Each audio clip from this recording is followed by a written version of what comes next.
Commençons notre voyage dans le système solaire en commençant par son centre, j'ai nommé le Soleil.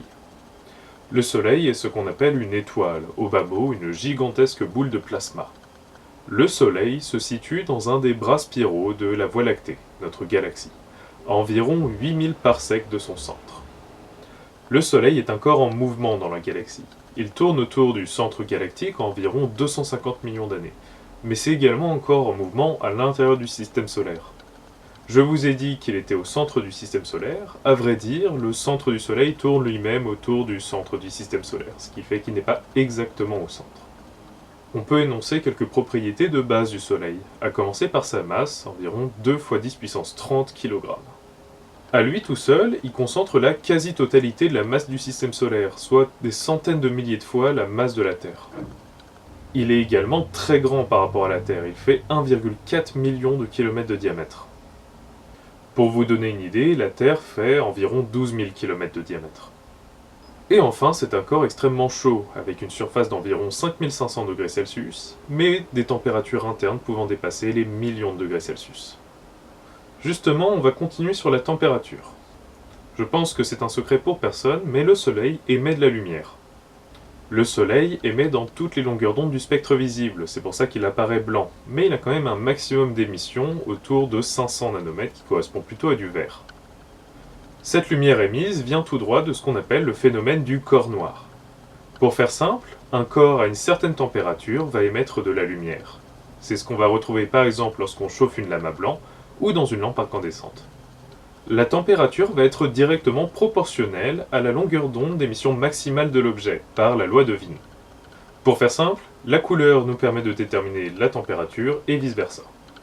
Ce qui permet au Soleil de maintenir sa température et son rayonnement sont des réactions thermonucléaires qui ont lieu en son cœur. Les processus en question sont ce qu'on appelle de la fusion nucléaire. Pour faire simple, deux petits atomes à très haute énergie vont se coller ensemble pour devenir un plus gros atome. Toutes les propriétés du Soleil, et entre autres sa couleur, vont permettre de déterminer ce qu'on appelle la classe spectrale et donc le cycle d'évolution du Soleil. Le Soleil est ce qu'on appelle une naine jaune. On sait d'ailleurs qu'il est à peu près à la moitié de sa vie du haut de ses environ 4,6 milliards d'années. Ce qui devrait se passer dans les prochains milliards d'années, c'est que d'abord le Soleil va continuer ses réactions de fusion. Il va notamment fusionner un élément particulier, l'hydrogène. Le Soleil va progressivement se mettre à grossir, à rougir et diminuer sa température de surface. Au bout d'un moment, le Soleil va passer de son état de naine jaune à devenir une géante rouge.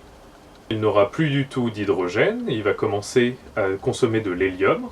Au bout d'un moment, le Soleil va se retrouver sans aucun atome à fusionner, et il va finir par expulser ses couches externes dans le milieu interstellaire, créant ainsi ce qu'on appelle une nébuleuse planétaire et laissant derrière lui son ancien noyau, un cœur de carbone très dense et à très haute température qu'on appelle une naine blanche. Mais bon, tout ça c'est planifié pour environ 5 milliards d'années, donc autant dire qu'on ne sera plus là. Un petit détail pour ceux qui ont réussi à tenir la vidéo jusqu'au bout, le Soleil est ce qu'on appelle une étoile de population 1. Dans l'univers actuellement, on observe deux types d'étoiles, les étoiles de population 1 et les étoiles de population 2. Les étoiles de population 1 sont des étoiles qui ont été relativement récemment formées, à partir de cadavres d'anciennes étoiles, les étoiles de population 2. La particularité des étoiles de population 1 est qu'elles ont une métallicité élevée. Autrement dit, par rapport aux autres étoiles, elles contiennent une plus grande proportion d'atomes qui ne sont ni de l'hydrogène ni de l'hélium. En théorie, les toutes premières étoiles de l'univers sont appelées les étoiles de population 3, et elles n'avaient aucune métallicité. Elles étaient les toutes premières étoiles à être créées avec seulement de l'hydrogène et seulement de l'hélium. Et c'est à partir de la mort de ces étoiles-là que les étoiles de population 2 qu'on observe aujourd'hui ont été formées. Enfin voilà, merci d'avoir suivi la vidéo jusqu'au bout, c'était le premier épisode sur le Soleil. Je reviendrai très prochainement avec un deuxième épisode sur les planètes telluriques. D'ici là, portez-vous bien et je vous dis à très vite.